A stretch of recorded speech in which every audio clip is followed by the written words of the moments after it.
ಕಲ್ಯಾಣ ಮಂಟಪಕ್ಕೆ ತೆರಳುತ್ತಿದ್ದ ವರನ ಮೇಲೆ ಚಾಕು ಇರಿತದ ಪ್ರಕರಣಕ್ಕೀಗ ಬೇರೊಂದು ತಿರುವು ಸಿಕ್ಕಿದ್ದು, ಇಷ್ಟೆಲ್ಲ ಹಿಂಬಾಗಿಲ ನಾಟಕದ ಸೂತ್ರಧಾರಿಯೇ ಮಧುಮಗಳು ಎಂಬುದು ಪೊಲೀಸರ ತನಿಖೆಯಲ್ಲಿ ಬಟಾಬಯಲಾಗಿದೆ.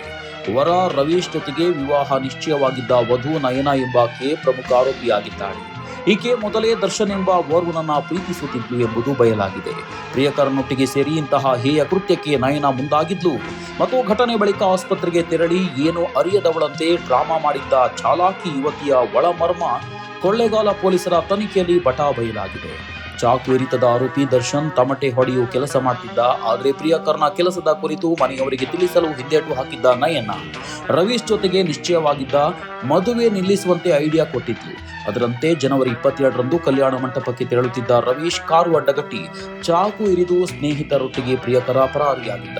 ಬಳಿಕ ಆಸ್ಪತ್ರೆಗೆ ದಾಖಲಾಗಿದ್ದ ರವೀಶ್ಗೆ ನನ್ನ ಕೈ ಬಿಡಬೇಡ, ಮದುವೆಯಾಗು ಎಂದು ಬೇಡುವ ನಾಟಕವಾಡಿದ್ದ ನಯನ ನಡೆ ಮೇಲೆ ಅನುಮಾನಗೊಂಡ ರವೀಶ್ ನಿರಾಕರಿಸಿದ್ದ. ಇಷ್ಟೆಲ್ಲ ಆದ್ಮೇಲೆ ಪೊಲೀಸರ ತನಿಖೆಯಲ್ಲಿ ನಯನಾಳ ನೌಟಂಕಿ ಆಟ ಜಗಜಾಹೀರಾಗಿದೆ. ಸದ್ಯ ಪ್ರಿಯಕರ ಆತನ ಸ್ನೇಹಿತ ನಯನಾಳನ್ನ ವಶಕ್ಕೆ ಪಡೆಯಲಾಗಿದೆ.